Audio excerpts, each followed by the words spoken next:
Good morning and welcome to this Downing Street briefing, which this morning is a technical briefing about coronavirus vaccines. I'm Jonathan Van-Tam, Deputy Chief Medical Officer, Department of Health and Social Care, and I'm delighted to be joined this morning by, first of all, on my left, Dr. Raine, who's Chief Executive at the Medicines and Healthcare Regulatory Agency, the MHRA, our UK regulator, and Professor Shen from Nottingham University Hospitals, consultant physician and chair of the Joint Committee on Vaccination and Immunisation, COVID-19 Vaccines Subcommittee. So both very key and very important individuals in our preparations for COVID-19 vaccines. And welcome to you both, and I'm delighted to have you. I'm going to start with my own short briefing using some slides. So the first slide I'm showing you is the traditional vaccine development sequence and timeline for a vaccine in peacetime, if you like. There are, first of all, the red boxes, which are design and process development stages.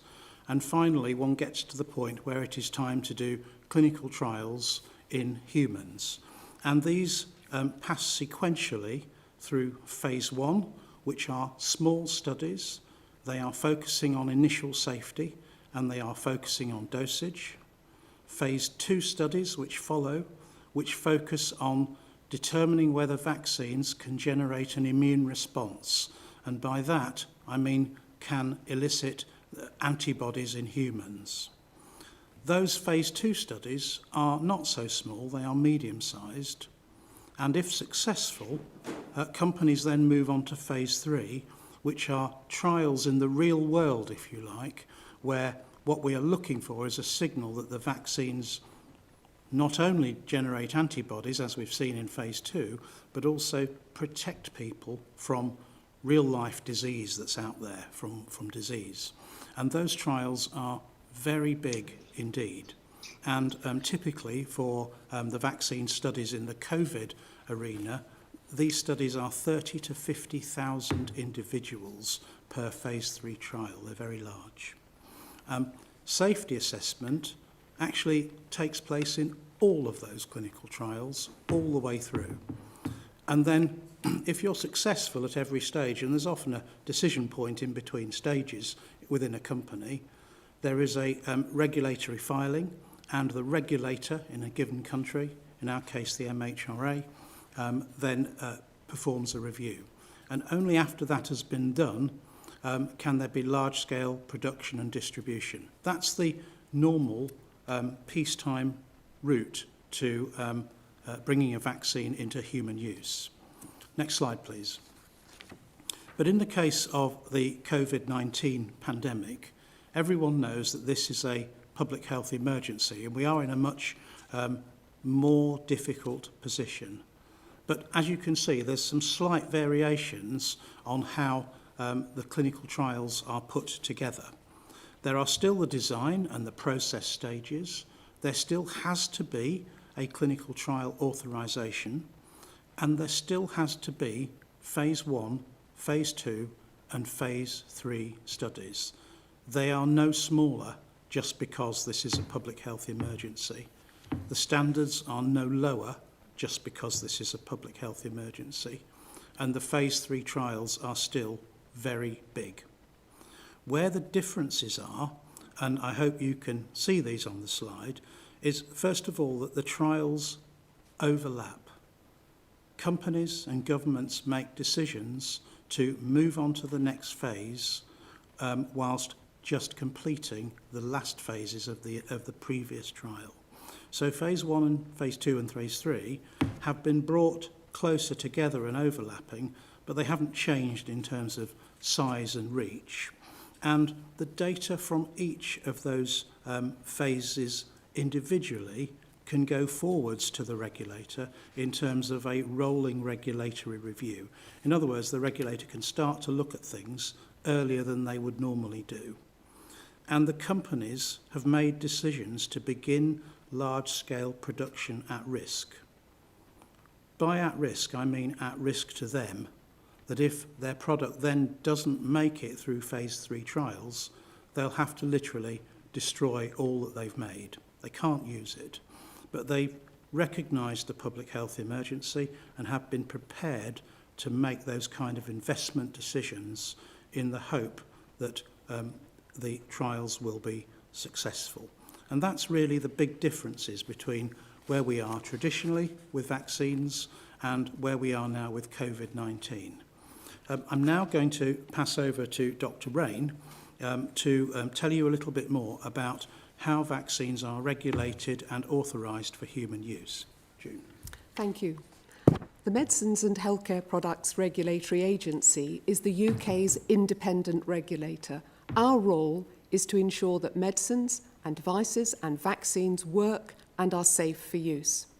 The safety of the public will always come first. A COVID-19 vaccine will only be approved once it has met robust standards of effectiveness, safety and quality, right through the tests and the trials. For us, for the MHRA to approve a vaccine, how do we approach this?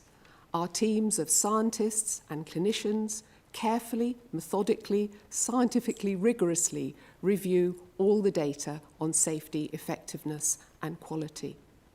And we ask questions: what does the vaccine contain? How does it work in the body? What level of protection does it provide? And the data we look at include all the results from the laboratory studies, the clinical trials, the manufacturing and quality controls, and testing the product. Our independent National Institute for Biological Standards and Control does that. So public can be very confident that all those tests are done to the very highest standards. Since this is a national emergency, you have seen that we undertake a rolling review in real time, looking at the packages of data as soon as they become available. And that means that the final decision on the balance of benefit and risk can be taken in the shortest time possible. We go one step further and we consult our national expert advisory body, the Commission on Human Medicines, and this will also critically review the data using its expert working group, which has been set up including a wide range of disciplines: immunology, vaccinology, clinical pharmacology and epidemiology, to name a few. So that will be the really robust process that the public and patients can have confidence in. Our work doesn't stop there though. Once the vaccine is deployed, we have a range of tools and methodologies to continually monitor benefit risk in clinical use. The tried and trusted yellow card scheme is a way in which everyone can report. So in a nutshell, our job is to work to the highest possible standards, to work independently, and safety is our watchword. Thank you very much, Dr. Raine. And I'll come back in at this point and then say that there are lots of different types of COVID-19 vaccines in development.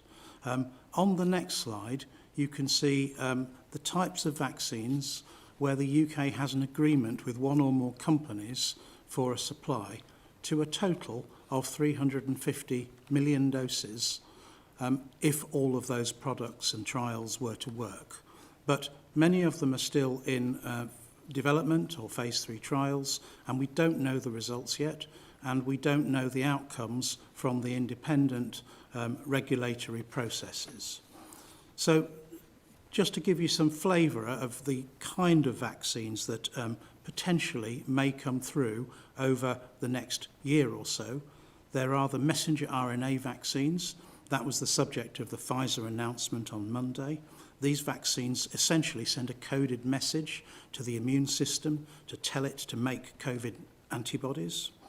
There are the adenoviral vector vaccines. These insert the COVID spike protein. That's the key antigen, the key protein which allows humans to recognize the virus and allows the virus to bind with the human cell. Those are inserted into a harmless or weakened common cold virus, and that again stimulates antibody production. Then there are the protein adjuvants, protein adjuvanted vaccines. These are slightly older technology, and they are effectively pieces of the COVID virus protein broken up, and when given with an adjuvant, they stimulate antibody production. And then finally, there is the option of a whole virus approach, which is where you take the virus and you kill it. And then it is safely injectable and it stimulates antibody production.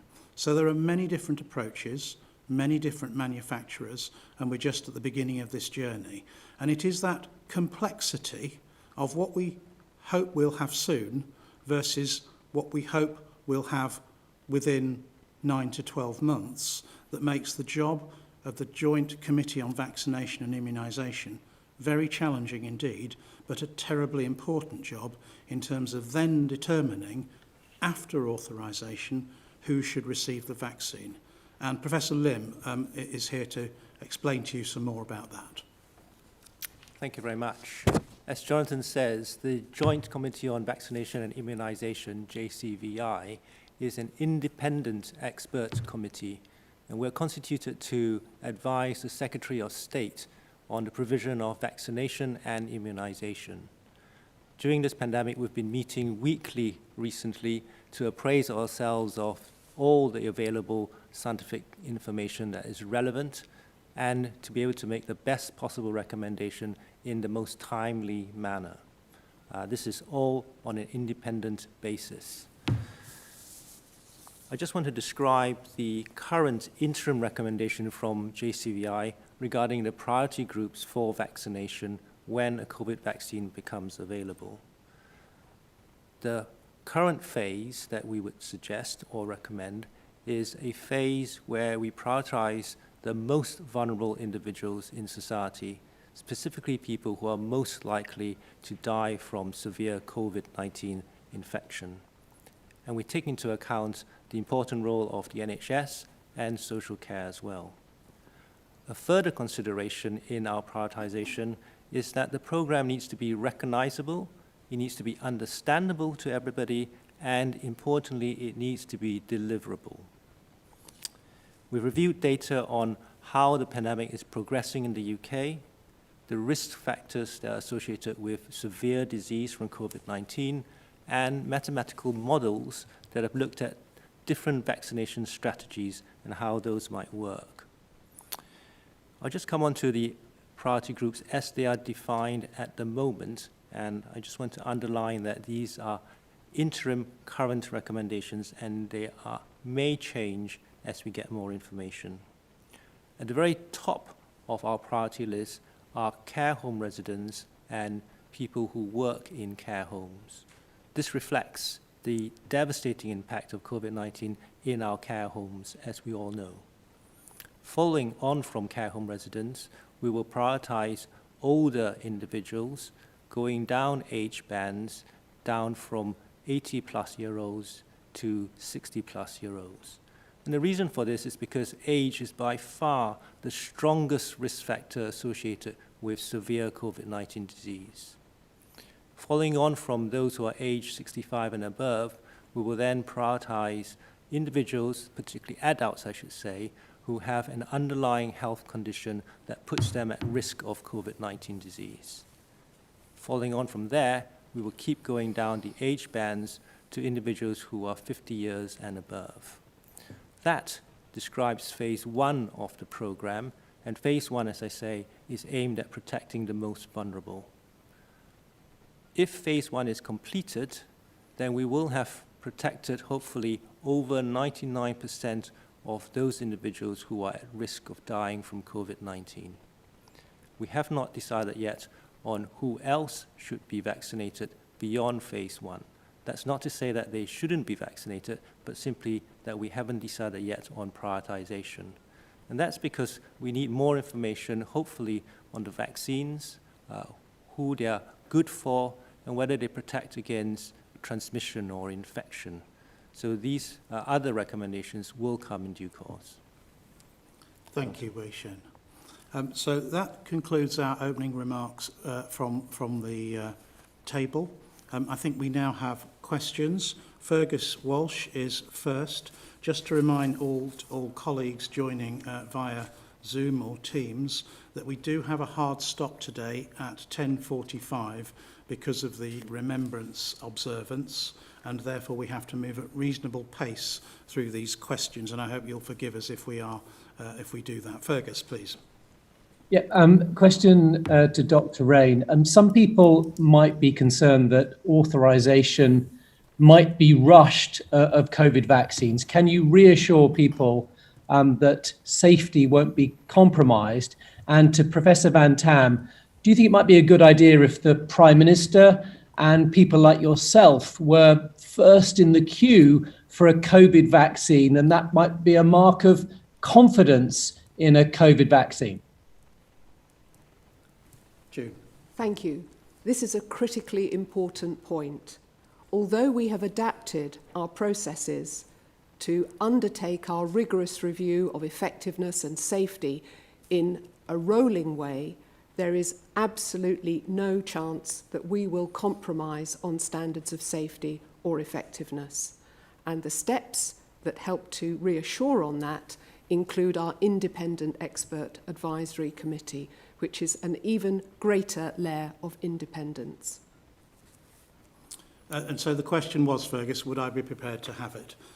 So I'm a 56-year-old with one, I think Wei Shen would say, medium to high risk condition. If I could, rightly and morally, be at the very front of the queue, then I would do so, because I absolutely trust the judgment of the MHRA on safety and efficacy. But that clearly isn't right. We have to target the most highest risk individuals in society, and that is how it should be in terms of our system. But if I could be at the front of the queue, then I would be. Let me say to you this, I think the mum test is very important here. My mum is 78, she'll be 79 shortly, and I've already said to her, Mum, make sure when you're called you're ready. Be ready to take this up. This is really important for you because of your age, and just be ready to be called. I hope that helps. Thank you, Fergus. Emily Morgan from ITV. Hello. Biotech told us yesterday that if we don't fulfill our order quickly or in a timely manner, the doses will go elsewhere to other countries. So any delay, obviously, in improving the vaccine could obviously jeopardize our supply. So I just wondered whether you are preparing to supply the vaccine before it is licensed. And also, if I may, I just wondered when you think phase 1 of your implementation could be finished. Okay, thank you. So the commercial details of how we've placed the order with Pfizer-BioNTech are a matter that the Vaccine Task Force has been dealing with. We do have the option to order up to 40 million doses. We will not use anything until the MHRA has made its adjudication on safety and effectiveness. Do I think we will then move at pace to keep up with the volumes that are supplied to us? Yes, I absolutely do. And the Secretary of State has, I know, he's set a challenge to the NHS that the only rate limiting step for how quickly we can deliver vaccine to these high-risk groups, which the JCVI has identified, should be the rate at which the vaccine can be produced and delivered to us, not the speed at which the NHS can deliver. And on that point, remember that the NHS does an astonishing job in terms of vaccinating essentially the same kind of population groups against flu every September, October, November. And this year, uptake is really high and moving very fast indeed. And from that perspective, I have every confidence that this system knows how important vaccinations are, knows how important COVID-19 vaccines are, and will move at the required speed. Next question, please. Thomas Moore from Sky.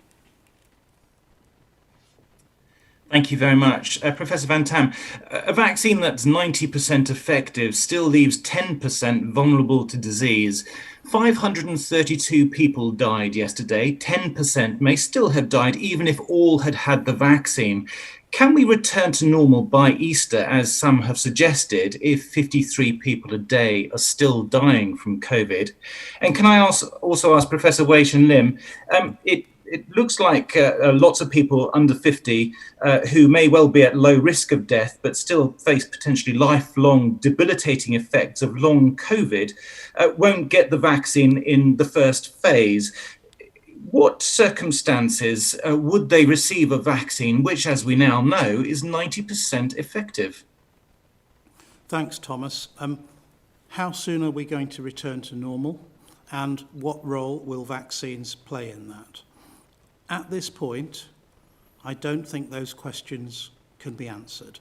We don't yet know what the programmatic effect of rolling out the vaccine to the high-risk groups that Wei-Shen has outlined will be. That will take time for those effects to be seen. Delivery is not going to be instant across all of those groups. Vaccine production is not going to be instant across all of those groups. We don't yet know if this vaccine is going to prevent transmission as well as preventing illness. And from that perspective, it would be wrong of me to give you a sense that whoever told you that we'll be completely back to normal by Easter is right. I don't think I know the answer to that. I think I can tell you that I'm very hopeful that over time, vaccines will make a very important difference to how we have to live with COVID-19 in the long run. But as I said on Monday at the Prime Minister's briefing, will these vaccines be a get-out clause for the current second wave that we are in? Absolutely not. And we're going to have to push this second wave down by the non-pharmaceutical interventions, the social distancing, the stay at home, all the things that we're doing right now. There's no shortcut to the future you and I both aspire to. Wei-Shen. Thank you. I have friends and colleagues whom I personally know who have had COVID and unfortunately are still suffering from the longer term effects of COVID. So I'm well aware of how important that is. In phase 2 of the program, it's likely that we will prioritize individuals who may suffer because of the need for hospitalization because of COVID or perhaps because of long COVID. But that hasn't been decided yet. And the reason it's not been decided is because we need to also balance the possible prioritization of individuals who might be transmitting COVID instead. So that's a different model or different strategy, if you will. And until we have enough data, it's difficult to balance these two appropriately. So the information will come, we're just not there yet. Thank you. Victoria MacDonald, you're next from Channel 4. Thank you very much. As with the flu vaccines, will people be able to jump the vaccine queue and buy this vaccine privately? And also, how confident are you about any of the vaccines in development having been tested adequately on the older age group? Okay, so the first question was about queue jumping and in terms of kind of private paid for access. I'm a doctor. I've worked for or around the NHS for most of my career. One of the things I like about the NHS is that it's there for everybody, irrespective of their level of wealth or who they are in society. That is a really, really important principle to me personally, and I think everyone understands that these are commodities that are going to be needed to be used for public health purposes in the first instance. And I don't know of any plans from any manufacturers, and certainly don't have any inkling that we would contemplate that kind of arrangement for the UK. Though, of course, that is a ministerial decision. It is not a clinician's decision. I'm giving you my views as a clinician that I think these vaccines need to be prioritised to those who need them, not those who can afford to pay for them privately. Did you ask another further question? I did, and thank you for that answer. There has been a discussion around how different older people's immune systems are and how they react differently to vaccines. And I just wondered, because we've had no detail from the Pfizer-BioNTech vaccine on who they've tested it on, or on the other trials. I just wondered what you know about this. Right. So I certainly know that all of the companies developing COVID-19 vaccines, including Pfizer-BioNTech, are very, very sensitised to the fact that we will want to give these vaccines, not just in the UK, but frankly right across Europe. I was on a call with many European countries the other day, and they're having the same approach as we are, essentially, that we will need to give these vaccines to older people. And it is a first immunological principle that sometimes vaccines do not work as well in the elderly as they do in younger adults. And I know that all the companies are focused on making sure they have adequate data and an adequate readout on how the vaccines work in older people. What I've seen of immunogenicity, that is the ability to create antibodies, is that the vaccines I've seen data on, and these are in the public domain, these papers, show good responses in the elderly. But that's a matter which the MHRA, I'm sure, will look at, and I'm sure which JCVI will take into account. I don't know if you'd like to add any further comments on that. I would like to reassure you that we will look extremely carefully at effectiveness and safety in older people, and it will be certainly one of the central issues our independent expert advisory committee, the Commission on Human Medicines, will be looking at and advising on. Shen, anything to add? Yes, I would like to just mention a point that June has raised. Because vaccines may act differently in older people, that may, of course, impact on how we prioritize the use of vaccines. And as new vaccines come available, we may prioritize vaccines differently for different people. Thank you for the question, Victoria. We're now moving to Tom Whipple at the Times. Hi, thank you very much indeed. I'd like to ask, what does 40 million doses mean? We've been told that this is what we've pre-ordered. Does this, to put it crudely, put us ahead of other countries? Do we have an idea of, if we said yes tomorrow, how many of these doses would be with us when? And secondly, we haven't seen the Pfizer data in any detail yet to see who the 94 infected are and you know what age categories they fall into. Have you guys? Has this data come over yet? Right. So the very simple answer from me to your second question is no. I've only seen the data from Pfizer that are from their earlier studies that have been published either on preprint or in peer-reviewed journals. I haven't seen any data that you haven't seen, actually. I would expect the first people to see that will be the regulator, the MHRA. And on quantities, I'm not aware that Pfizer-BioNTech are publicising the individual contracts they might have, certainly not publicising to us the different contracts they might have with other governments. I can say that we have an agreement for 40 million doses in total, which will cover 2 doses per person for 20 million citizens, and that we are working with that company to understand what the volumes of delivery over time will look like. Pfizer have said that they expect to be able to make a total of 50 million doses this year, and obviously a lot more in 2021. June, would you like to comment on the data point at all? I can confirm that we have started our rolling review on quality data, but we have not had yet the full clinical trial data that you are talking about. And clearly we're in a state of readiness to start our rigorous reviews of safety and effectiveness the minute that reaches us. Thank you, Tom. Sarah Bosley at The Guardian. Thank you very much for taking my question. The Pfizer-BioNTech vaccine that everybody's got very excited about is said to be 90% efficacious from the interim results. But what if the Oxford-AstraZeneca vaccine that we expect to come along, which we've actually bought a lot more of, turns out to be, say, 50%, substantially lower?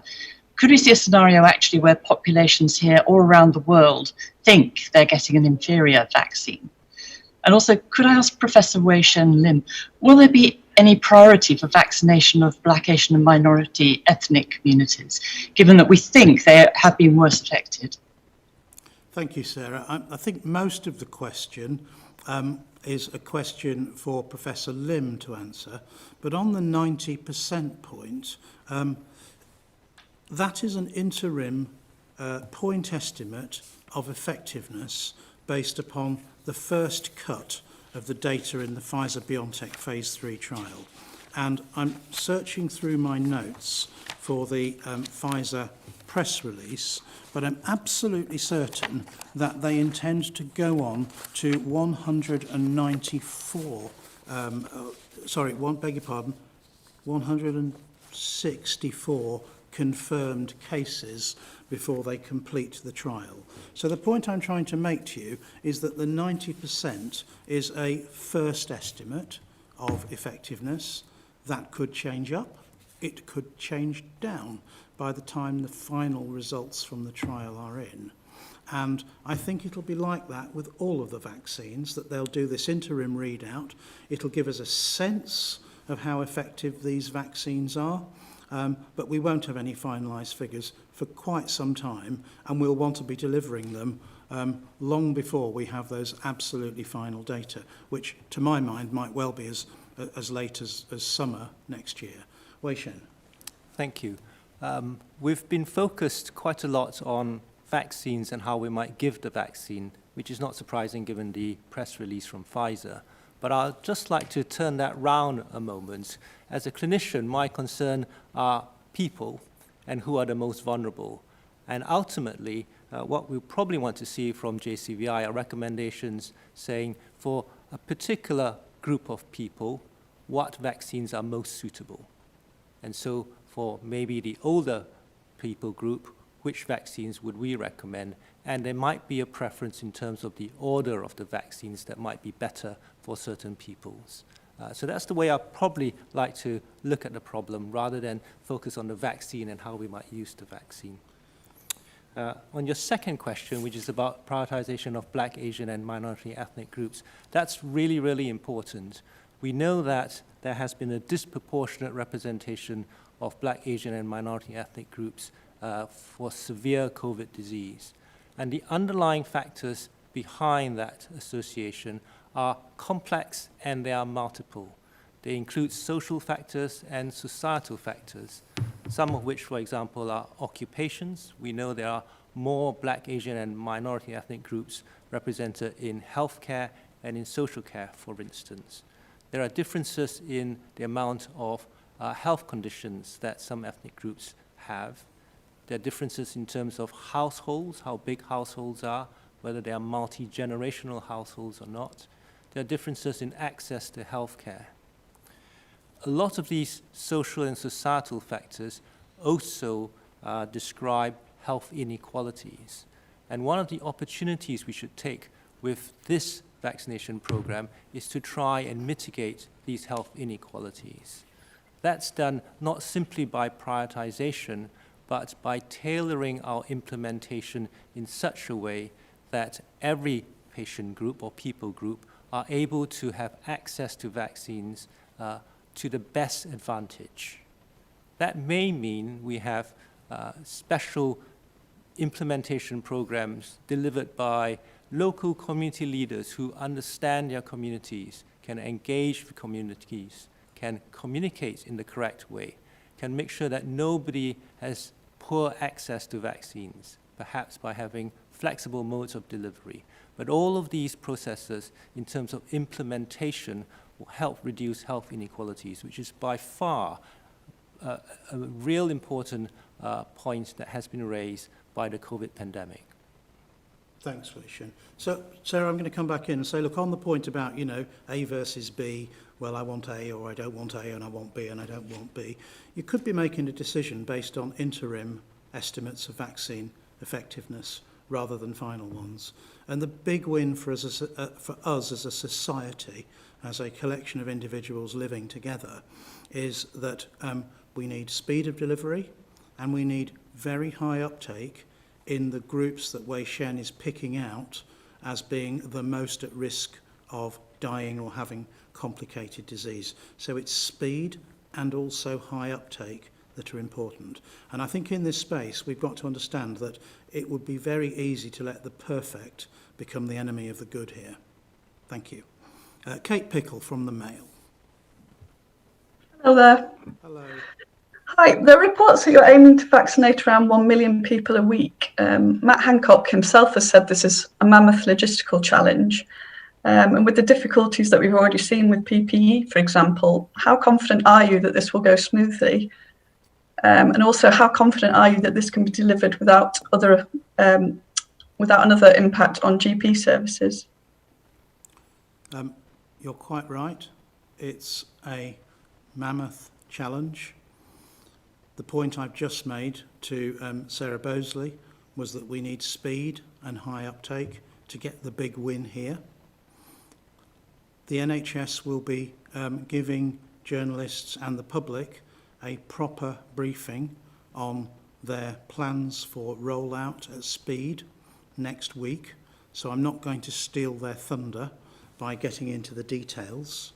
What I can say, picking up some remarks I've already made, that you would instinctively, if you didn't understand just how many months people have been thinking about this for, you would instinctively have worries about, do we have the refrigeration type and capacity required? Do we have the transport systems required to move vaccine around? Do we have the needles and syringes to do this programme at speed and pace? The answer to which is, I am very reassured on all of those points, and an absolute army of people have been working on this for months behind the scenes, quietly, well away from media attention, but working at this at quite some speed. And the models that we will need to deliver that high volume, high impact vaccination programme will have to be innovative. So there will be some form of mass vaccination approach. There will be some form of mobile pop-up vaccination centres. There will be the standard methods of delivery that we see and that work successfully every year for flu, and there will also have to be some domiciliary and home visits for the extremely frail and housebound. And those models will have to be combined together, and people will have to kind of work intelligently based on the community that they're serving. And that's going to be very, very different in rural Lincolnshire than it is in a big inner city centre in Nottingham or Birmingham, for example. So those are all things that the NHS has a very firm grip of. And the Secretary of State has set this challenge that the one thing that should slow us down in this space is when we can get the deliveries of the vaccines that are authorised, not whether we can mount the response to get those to people who need them in accordance with that priority ordering that you've already heard about. Thank you, Kate. Finally, it's Nick McDermott at The Sun. Good morning. Good morning. Sorry, a slightly leading question following up on the numbers, but on the flu vaccination programme, we're going at record speed and the NHS is delivering about 150,000 plus flu vaccines a day. To vaccinate the same number of people for COVID, we need 2 vaccines, so that would be 300,000 a day to go at the same rate. How confident are you, Professor Van-Tam, that that could be done if we had enough stock? And can you give us a rough timescale of how long phase 1 would take in a perfect world? And just a quick question for Dr. Raine. Lots of focus on Pfizer, but we don't have the full set of results. And actually, coming over the hill, we may well have the full AstraZeneca results, which is the Oxford-made jab. Is there a chance, and how good is it, that actually AstraZeneca may pip Pfizer to the post and we may start vaccinating with that first? Nick, thanks. I'll take the first bit of the question. I understand that people are doing lots of kind of, homegrown or kitchen mathematics on how this can be done and how it can be scaled up and what would be required. I am going to fend off your question and say that the NHS will answer that properly next week, but I am nevertheless absolutely convinced that the enormous NHS team behind this has grasped the nettle and understands the scale and challenge of the project and is up for it. And if you think about, the British Medical Association, of which I'm a member, the BMA has said that, very, very strong supportive things in the last few days about how seriously it takes this and how it will require a mobilisation effort to do this. But I think healthcare professionals get that, and I think they completely understand that this is one of the most important, if not the most important, vaccination programme we have done for decades. And from that perspective, if I don't mind telling you that I've had the conversation at home that if I can help with this in some evenings and weekends, doing some extra vaccination sessions myself, then I'm going to. And that's a given if I can get on the list and be useful. And I think people are approaching this with exactly that attitude. June. You've asked whether another vaccine might pip the post, take over the lead. We've heard such encouraging results this week. What I would like to say, I can't predict these things. We haven't actually got to that clinical review yet. But the same high standards of safety, of effectiveness, of quality will be adhered to by the MHRA, whatever vaccine candidate comes to us. There is a question, perhaps in your mind, how can we handle multiple? This would be a great position to be in. And I can assure you that we have scaled up with teams not just of scientists and clinicians, but our capacity to undertake the inspections and to fulfill the requirements for releasing batches. So we're at the ready. No one's going to predict the future at this point, but the same high standards of safety, of effectiveness and quality will apply whatever vaccine candidate comes to us. Thank you. June, any final remarks that you'd like to make before I close the conference? I think simply to say to the viewers that this is an enormous public health step that we're taking now, hugely encouraged by the data that are coming through, and that the regulator, who's independent from government, will be taking every step to make sure that we conduct our review in the shortest time, but to the same high standards. Thank you. Thank you. Shen, anything to add? I probably want to say roughly the same thing and say that JCVI is in a process of reviewing all the information regularly, and we are independent, and we will make our recommendations to Secretary of State in a timely manner as required. Thank you. Thank you both for joining me and for being so helpful with answering the questions. I hope that's been useful. This briefing is now closed.